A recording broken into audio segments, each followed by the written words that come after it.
ल वाउ यो चाहिँ स्वर्गै भन्ने पनि हुन्छ यो ठाउँलाई चाहिँ ल हेर्नु होला कस्तो दामी छ। ल अहिले चाहिँ पुरै हिउँ परिरहेछ। अहिले हामीहरूको ठाउँतिर पनि यो सबै हिउँ परिरहेछ। अहिले बाहिर निस्किने अवस्था छैन, हावा एकदम चलिरहेछ। यो चाहिँ एकदमै हिउँ परेको ठाउँ हो। ल हेर्नुहोस् है त कति रमाइलो छ ठाउँ। Wow it is Nepal, no it is heaven. Heaven है, भेरी नाइस प्लेस। यो चाहिँ एकदमै हेभनै भनेर हुन्छ, एकदमै यो स्वर्गै भनेर हुन्छ।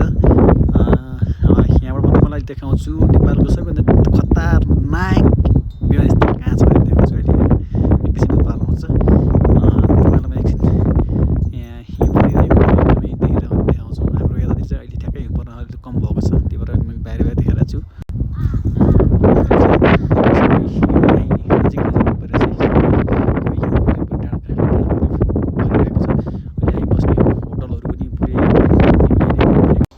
हामी बस्ने होटलमा पनि पुरै के छ हिउँ पुरै भरिरहेछ है पुरै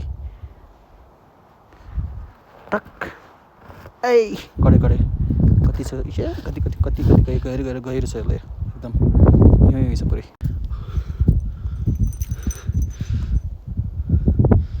माथि त नाइस नाइस।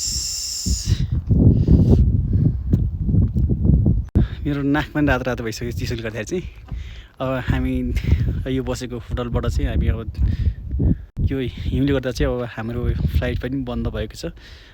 सो हामी अब यो हप्ता चाहिँ यहीँ होटलमा बस्दछौँ।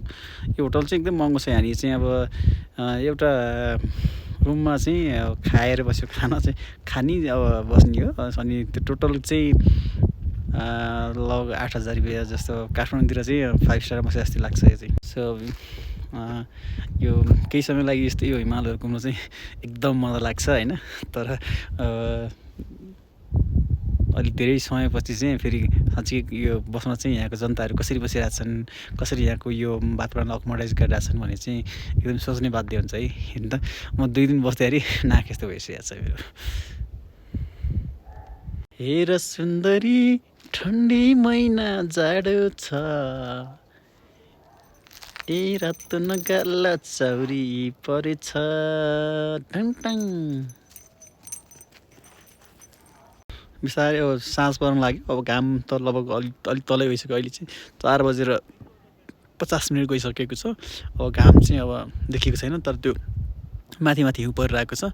तल चाहिँ अब अहिले हावा चल्यो भने चाहिँ तलसम्म हिउँ ल्याउँछ। त्यो भएपछि अनि हामीहरूको यो सबै होटलको गेटहरू सबै बन्द हुन्छ। अनि भित्रपट्टि अनि आगो तापेर बस्नुपर्ने हुन्छ, बाहिर चाहिँ पुरै बन्द हुन्छ। त्यस्तो भइरहेको छ यहाँ त।